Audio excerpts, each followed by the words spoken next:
Assalamualaikum warahmatullahi wabarakatuh. Bismillahirrahmanirrahim. Alhamdulillah wa la hawla wa la quwwata illa billah. Allahumma salli wa sallim ala sayyidina Muhammadin miftahi badri rahmatillah adada ma fi ilmillah. Salatan wa salaman bidawami mulkillah wa ala alihi wa sahbihi wa man wala. Para pencinta majelis taklim dan aminnya insyaallah senantiasa dalam turun rahmat dan hidayahnya Allah Subhanahu wa taala.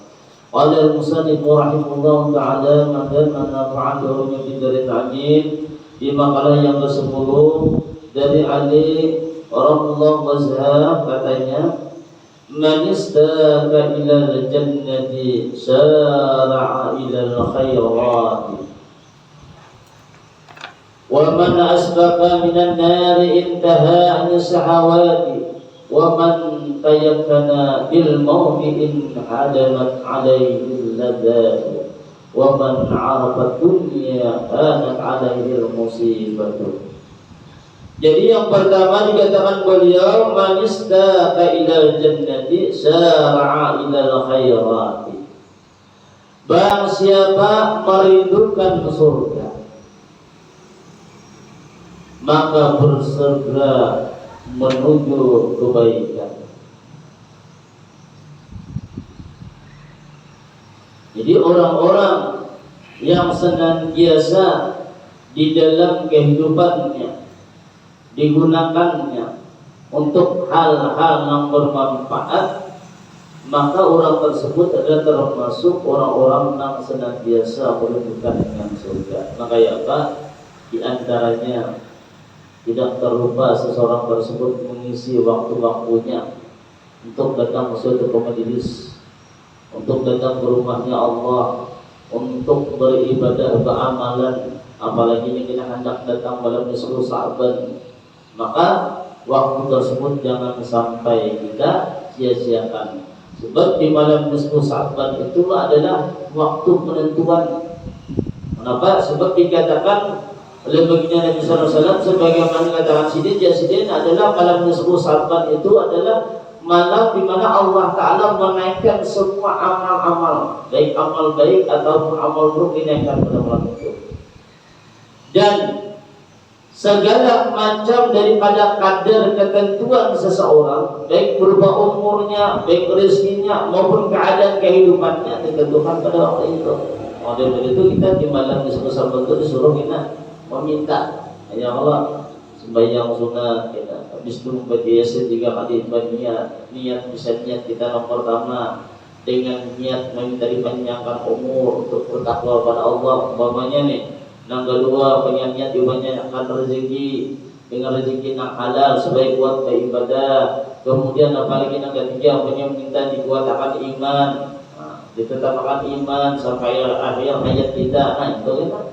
Jadi jangan sampai kita menyanyikan demikian. Itu adalah termasuk daripada orang-orang yang senantiasa bersegera untuk menuju daripada suatu kebaikan. Kemudian yang kedua, waman asbaka minan dari intaha nisahawati. Jadi yang kedua, barang siapa yang khawatir terkena neraka maka mencegah dari keinginan nafsu. Kita ini terkadang bila mana asik terlena, maka orang tersebut terkadang terlepas dengan daripada perkara akhiratnya. Makanya kalau diingatkan di dalam Al-Quran itu Allah Ta'ala di dalam surah Al-Munafiqun ayat 9 apa? Ya ayyuhalladzina amanu la tulhikum amwalukum wa la auladukum an dzikrillah. Wahai orang-orang yang beriman, jangan sampai lantaran harta, lantaran anak kita lupa pada Allah Ta'ala. Nanti sikapnya dari menurut akan kehendak nafsu kita. Artinya tak menyenangkan keluarga, membanyakkan segala harta dan macam, sehingga kita lupa dengan keadaan diri kita. Maka bila mana demikian, apa jalan Allah? Wa may yaf'al dzalika fa ulaika humul khasirun.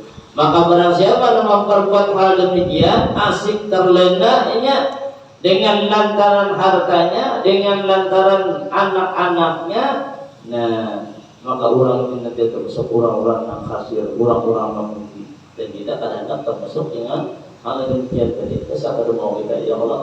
Maka daripada itu, kalau kita hendak terhindar, ada terkena daripada neraka, maka kita cegah dulu keinginan nafsu kita. Kita ini bertanya, bila sudah ibaratnya sudah seperti hendak dua hendak tiga kan demam terus tadi kasihkan tadi. Kemudian yang berikutnya wa man tayakkana bil mauti in hadamat alaihi ladat. Maka siapa yang yakin adanya kematian, maka berubah semua kelezatan. Nah, jadi kita dinyatakan betul-betul. Kalau kita betul-betul yakin percaya bahwasanya kematian itu sudah nyata, ya, setiap hidup pasti mati sudah. Sebab ibarat kita ini ke dunia ini ibaratnya tuh kayak tamu, ngarang tamu itu pasti nantinya akan pulang bulik, ya, bulik. Dan ingatlah akan yang kita cari, yang kita kumpulkan ini ada sebenarnya titipan. Ngarang titipan itu kan bisa-bisa kita menggunakannya kayak apa. Dan ingatlah ketika seseorang nantinya sampai masanya datangnya suatu kematian, ada lain yang mantar kematian. Tiga aja ada lebih. Nah, pada tiga itu, yang pertama adalah keluarganya, baik bininya, baik lakinya, baik anaknya. Nah, ini kita mantar. Sesayang apapunnya dengan diri kita, cinta kayak apapunnya dengan diri kita, baik bini kita, baik laki kita, baik anak-anak kita.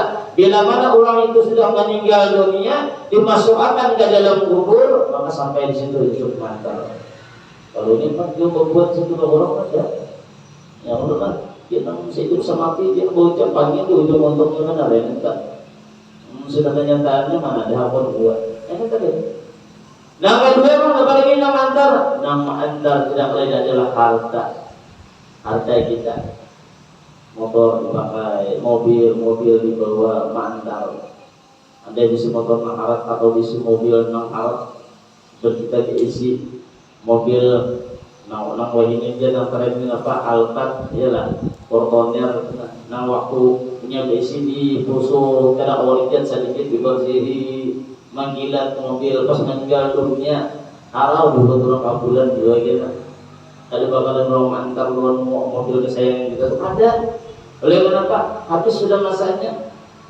Dan mengantarnya pun adalah mobil yang sudah khusus untuk membawa daripada jenazah. Jadi kita jangan kesalah kita. Jangan kesalah kita dengan harta yang kita sayangi. Kalau benar itu benar ada. Kemudian yang ketiga ada tidak lain adalah amal. Amal ini yang nantinya yang setia yang mengawali dengan kita, baik amal kita baik atau buruk, itu tergantung persiapan kita sewaktu kita hidup di dunia. Mumpung badan kita masih sehat, mumpung kita masih diberi daripada umur, maka gunakan umur kita dengan sebaik-baiknya. Makanya diantaranya ketika seseorang duduk di majelis ilmu, sebagaimana dikatakan oleh Rasulullah, luar biasa duduknya engkau di majelis ilmu sesaat itu lebih baik bandingkan daripada orang daripada 1000 rakaat. Kita sambung dulu. Nah, daripada 1000 rakaat duduk tahu guring ya Bapak ya. Pasti sebenarnya kalau tahu guring ya Allah. Nah, sama bandingannya kayak orang udah sembahyang dengan 1000 rakaat itu lebih baik lagi nih maksudnya. Jadi luar biasa benar. Jadi jangan sampai kita melewatkan yang demikian tadi, sebab hal tersebut tadi adalah memberikan keuntungan kesan kita. Untuk saat ini kita memang ada melihat, karena sudah kita memang berada di kubur, dinampakkan oleh Allah Taala. Bahkan ketika di akhir hayat kita dikatakan kita ganjaran pahala nilaian. Nah, waktu kita gawe di dunia itu dilihatkan oleh Allah Taala, nih pahalanya. Makanya banyak orang yang menyesal setelah melihat hal yang demikian tadi.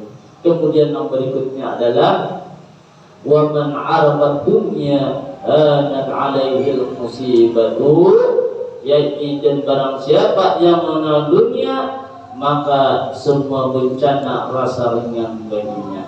Jadi kayak apapun keadaan kita hidup di dunia ini, sesakit-sakitnya lu ingat di rumah sakitnya unik ngalih benar makan gitu, uyuh benar menjaga makan ibaratnya nih. Ibaratnya karena kayak orang, ibaratnya banu awal makan sehari itu 3 kali, banu 2 kali, banu sekali, itu ada seberapa kali dibandingnya di akhirat. Ini ada nilainya masih. Kalau kita merasa awak punya sakit mana, awak punya sakitan ini, nah lihat uyuhnya, ada kayak orang nyamannya, lihat santai macam apa nih penggaringan segala macam, itu pada tidak mesti. Kalau dibandingkan dengan sakitnya ketika seseorang berada di akhirat, ada dalam kubur, disiksa oleh Allah, itu ada tidak apa-apanya mesti. Jadi kalau orang percaya yang ada demikian tadi, mengenal dengan dunia, bahwasanya dunia ini adalah tempatnya wadah kita menjadi cobaan, wadah tempatnya adalah sakit-sakit kada ada wadah banyak nyaman. Kena di akhirat, kena di situ wadah hujur-hujur banyak nyaman. Bila mana seseorang berhasil dengan nilaian amalan ibadah kebaikannya, maka seseorang tersebut nantinya akan mendapatkan suatu kenikmatan nang tiada henti-hentinya, artinya berkata rusak nyaman. Maka daripada itu, jangan kita menyesali ketika kita berada di dunia. Jangan hendak banyak berkeluh kesah, sebab yakinlah sakit kita ada lagi di antara kita yang lebih sakit. Maka daripada itu kita mensyukurinya, karena di dunia, ingat dunia ini adalah hanya suatu permainan saja. Mungkin ini yang dapat saya sampaikan, mudah-mudahan ada faedah dan manfaat yang semua. Terima kasih atas perhatian, mohon maaf kekurangan. Wassalamualaikum warahmatullahi wabarakatuh. Terima kasih telah menonton. Semoga bermanfaat. Jangan lupa subscribe, like, komen, dan share. Barakaullah.